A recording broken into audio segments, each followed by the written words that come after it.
let's talk about all the books I read in September and what I plan on reading in October. All right, September reads. This September, I read 6 books, 1.5 audiobooks, but 6 books overall. The first book I read in September is going to be a little bit of a hot take, I think.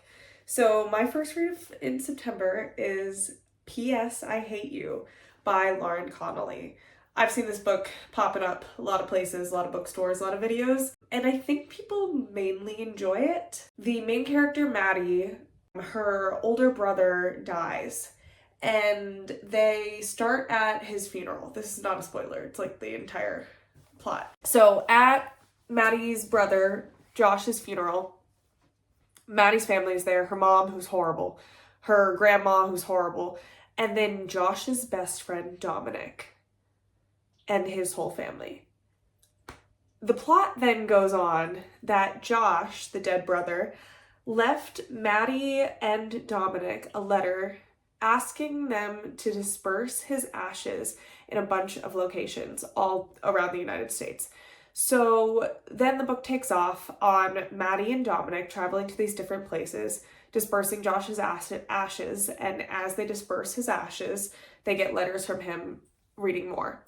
Now here's the twist. Maddie is in her later 20s, close to 30, same with Dominic. I believe he might actually be 30. And the twist is when they were younger, they hooked up. Yeah, that's right, they hooked up. Maddie spent an entire summer taking Dominic's little brothers to swim practice and helping out his family because his family needed help. One of the last nights, they hooked up. Dominic went and proposed to someone else the next day. So this whole plot is based off of this love from years ago that's there that they don't want to mention, and that rebuilding throughout the book. Okay, so time for my thoughts. I gave this book 2 stars. Yeah, that's right, I give it 2 stars. And here's why. First of all, I think Maddie is a terrible friend, like an absolutely horrible friend. In the book, she lives in San Francisco, and she has 2 really good friends in San Francisco who check up on her when her brother dies, come invite themselves to her apartment to try to make her feel better, try to support her, and she gives them nothing in return. Literally nothing. Even after it's been years since her brother dies, she gives them nothing except lies and secrets. And I don't understand how they're supposed to be these solid friends when it's a one-sided relationship. They give Maddie a lot and Maddie gives nothing. And it's the same thing with Dominic's little brothers. That summer, when she took them to swim practice all summer, yeah, sure, she was great during that summer. But then after Dominic proposed to his girlfriend or whatever she was, Maddie ghosts them, ghosts the brothers, and that's fine, realistic, right? You have a high school boyfriend, you don't talk to their brothers after you break up. Sure, that's realistic, except it's not,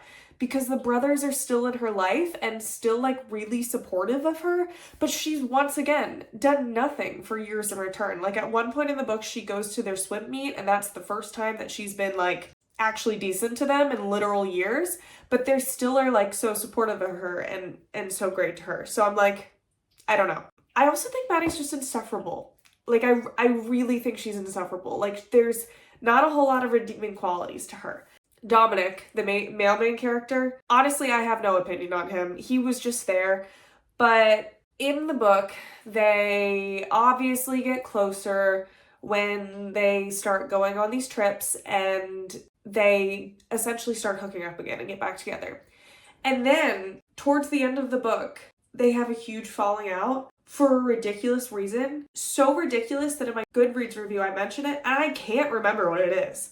I Googled it, can't find it. It's not even mentioned. But it goes on for like chapters. That's this huge blow up, and honestly what I think it was Dominic had missed a flight because he had to fix his house that he shares with his ex or something. And Maddie got mad and like stopped talking to him because she's insecure based off of this one night stand that happened literal years ago. The other thing about Maddie that I find insufferable is she needs to go to the doctors. A whole side plot in this book is that she has really bad asthma and is having asthma attacks left and right. She's like 26, later 20s, something around that age. Girl, go to the doctor. You need an asthma steroid. Why is this part of the plot? You should have your asthma manageable, and if you don't, you need to go to the doctors. It's crazy. It comes up all the time. It's like a huge and Maddie has an asthma attack. Yeah, it's really nuts. I left out something so important.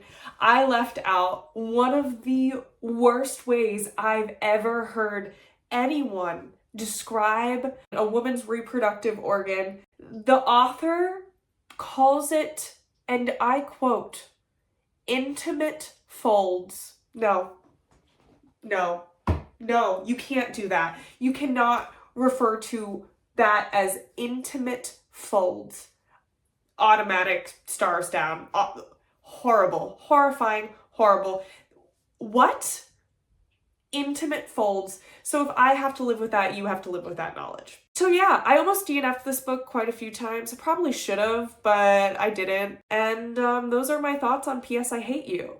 P.S. I hate this book. And the second book that I read was actually an audiobook, and it was The House of My Mother by Sherry Frankie. This book is Sherry Frankie, the oldest daughter of Ruby Frankie, with the whole Ruby Frankie situation that happened where she went to prison for child abuse. The 8 Passengers YouTube channel, and it's all from Sherry Frankie's perspective of being the daughter of Ruby Frankie and what her family went through. It was a really good book. I listened to it. I believe Sherry Frankie is the one who read it, which made it even better. She keeps all of the kids anonymous except for the oldest brother, who is also over 18. And I think it's a really good perspective on the entire case, especially if you've been following the Ruby Frankie case. I think it's really good to see the perspective of one of the children of Ruby Frankie, even if she wasn't there when the younger kids were found and when she got arrested for child abuse. But it's just an interesting, very interesting telling. It's a memoir, so it's nonfiction. Really good. I gave it 4 out of 5 stars. I don't really rate memoirs based off how the writing is. I don't know. So just take that with a grain of salt. It's just a good book. And so I gave it 4 out of 5 stars, and this was my one full audiobook of the month. The next book I read is really controversial. Flowers in the Attic by V.C. Andrews. Yes, it's the incest book. If you have not heard of Flowers in the Attic, there's been 2 movie adaptations of it. I've never seen them, but I've definitely heard the name Flowers in the Attic before. It is a book about 4 kids whose father dies right in the beginning of the book. And the book takes place in the 1950s, 1960s. So the mom doesn't work. So when the father dies, the mom decides that the best choice is to move in with her estranged parents. The kids didn't even know they had these grandparents. So the mom moves in with the 4 kids to the estranged grandparents, except the thing is that the grandparents disowned her for a really valid reason, and she's off the will. So her entire plan is to win over her father and get back on the will. In the meantime, the mom knows the grandfather will be so mad if she had any children. So they live in a mansion. They live in a huge mansion. This is really important because it wouldn't make sense otherwise. The plan is to hide these 4 children in a spare bedroom on the far side of the mansion, and this spare bedroom connects to an attic, and the attic is where the kids get to play and make noise and be loud because they can never leave the spare room. And grandma says they have to be quiet if they're in the spare room. So then you follow this story from the oldest daughter's perspective. And when the book starts, I want to say she's 9 or 10. And when the book ends, she's 13.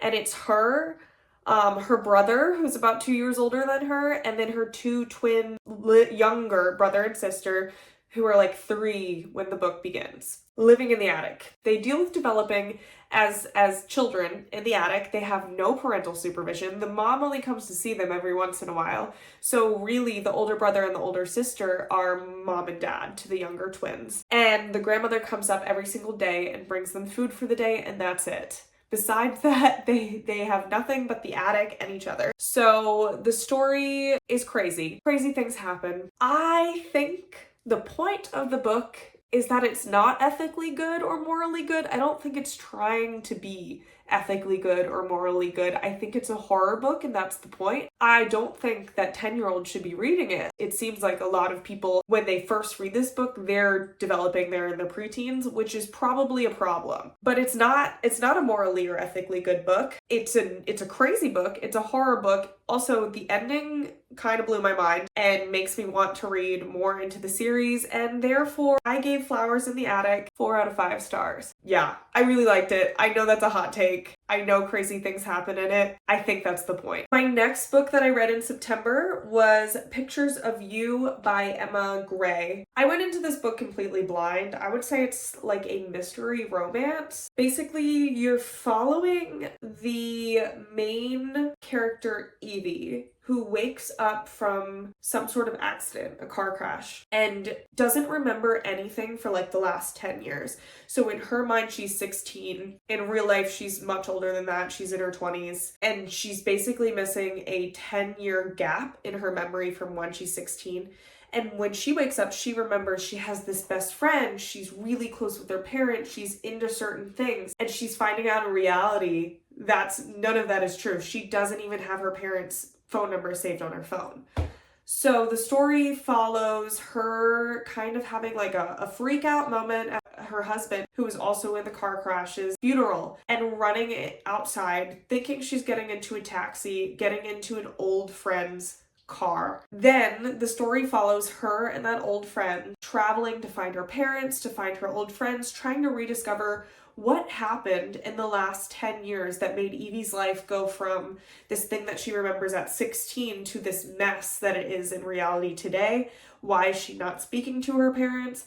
Why is she not close with this one best friend she can remember? Did she follow any of her dreams and passions? And that's the basis of the story. So I thought it was really good. I gave it a 3.5 out of 5 stars. It was good. I think it's honestly best to go into it blind because the expectation that it's a romance would be a lot.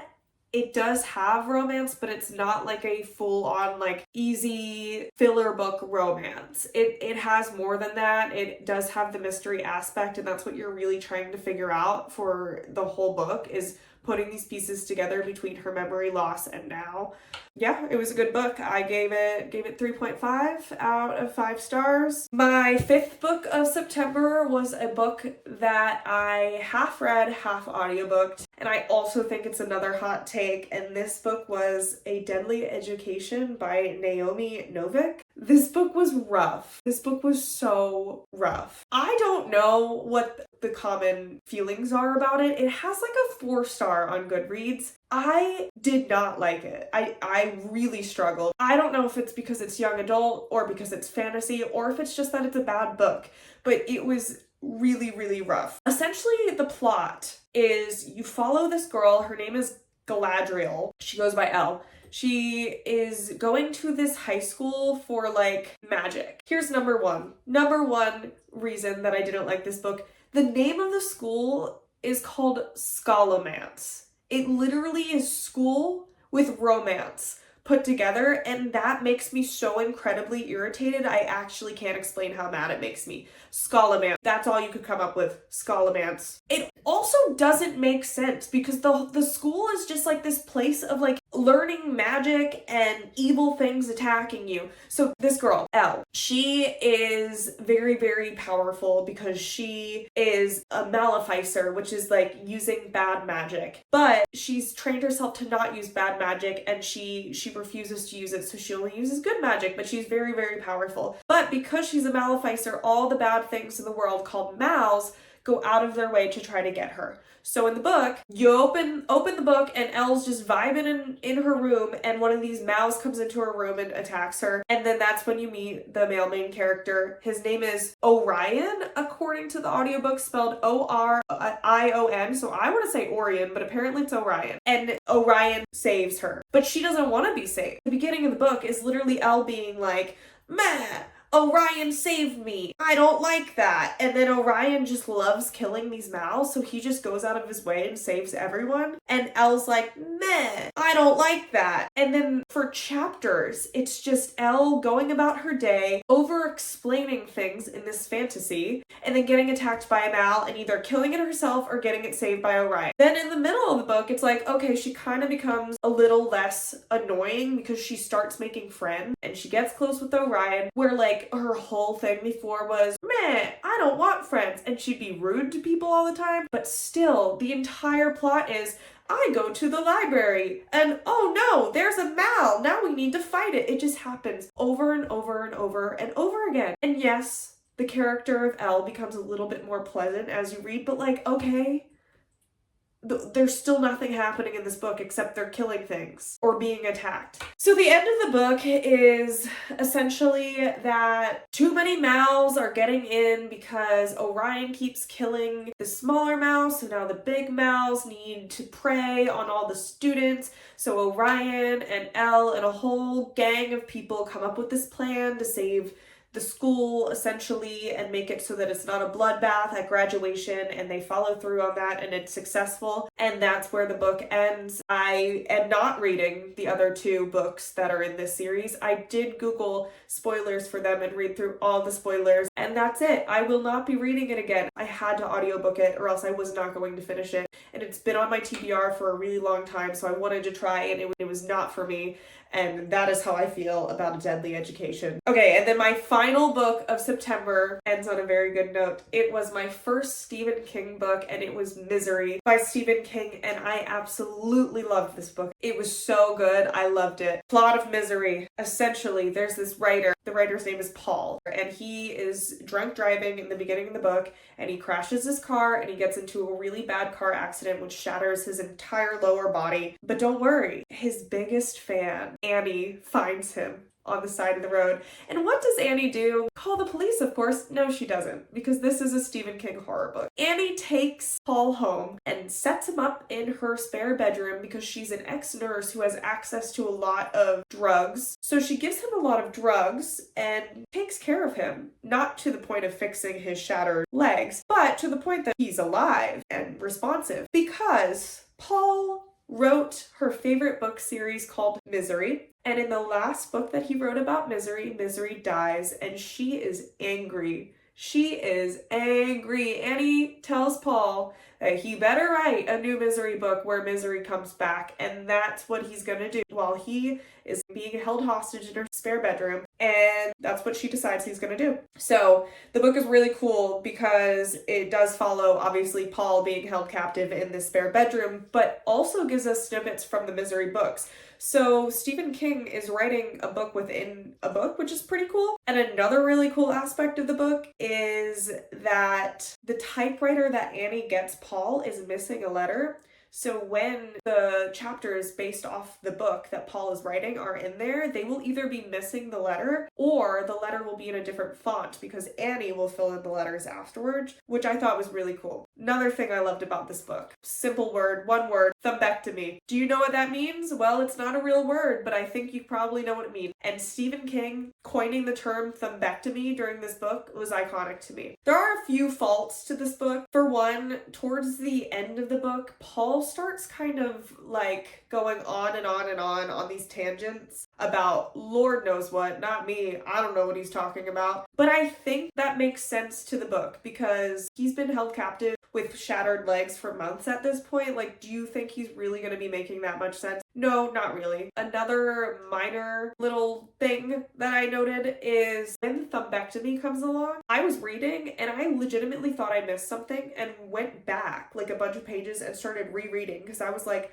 I have no idea what this man is talking about. When did he get a thrombectomy? But it goes on a couple chapters and you find out about the thrombectomy. It's just weird that he talks about it before you actually see it. And I wasn't the only one who thought that because I Googled it and Reddit agreed with me. So I did just want to point that out. But I still loved it. Another thing that I loved about this book, for one of the sections of the book, it quotes a quote from one of my other favorite books, The Collector by John Fowles, Fowles. And The Collector is another book that's about about a kidnapping, and it's just a great book, and I just loved that Stephen King quoted The Collector in this book, and I really think it made it even more positive for me. Misery by Stephen King, I loved it. I will give warning, it does have at least 3 to 4 scenes of pretty solid gore. It was the first book that I was like, whoa, okay, that was descriptive gore. But I think it's manageable, and it is a horror book. So just go into that knowing that it gives some pretty solid descriptions of gore. But I loved it, and I would read more Stephen King books. I forgot to mention in my whole tangent about how I love Misery, this was a 5-star book for me. It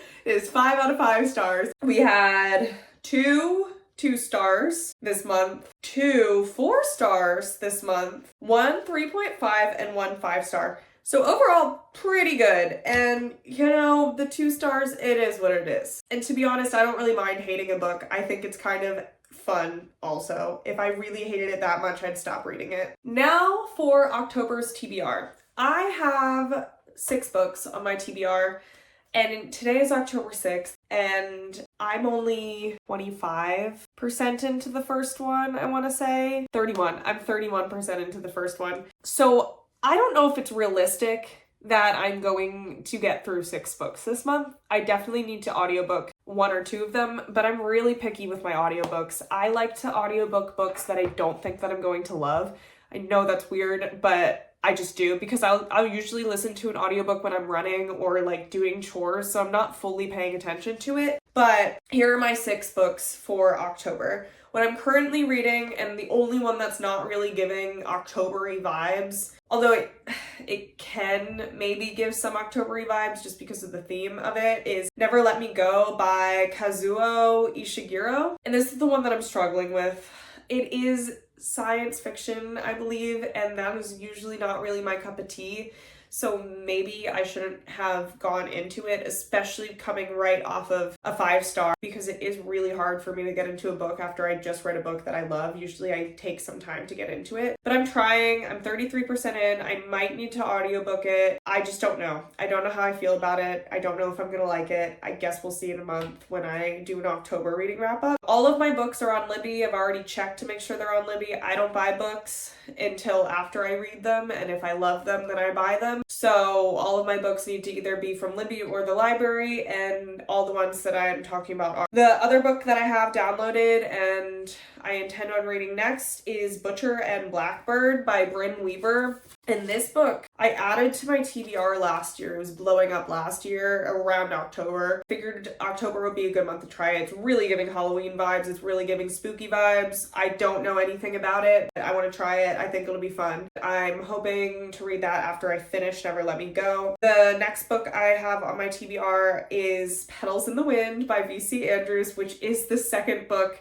to Flowers in the Attic. I have no expectations. I have no idea what it's going to be like. I just know that I want to read more after what the last book left off. The ending of that book really got me. So I've not seen anyone talk about the next book in the series. So I'm going to read it and I'm going to find out. I also have down a book that I've had saved since 2023 on my TBR, which is If We Were Villains by M.L. Rio. Truly don't know what that's about either, but the cover gives Halloween, the cover gives October, the cover gives spooky, and I'm excited to read it. I also have down Witchcraft for Wayward Girls by Grady Hendrix. This is a newer book. It just was published this year in 2025. It sounds really good. It's about like witches and horror and more things than that, I believe. It says the word witchcraft in it, which what could give more Halloween, October vibes. I'm excited to read that one as well. And then the last book I have, I also added to my list this year, is Juniper and Thorn by Ava Reed. So I think 6 books is a bit ambitious because seriously, it's October 6th and I'm only 33% into the first book. We will try. Thanks for joining me for my September reading wrap up and my October TBR, and hopefully I will check it next month.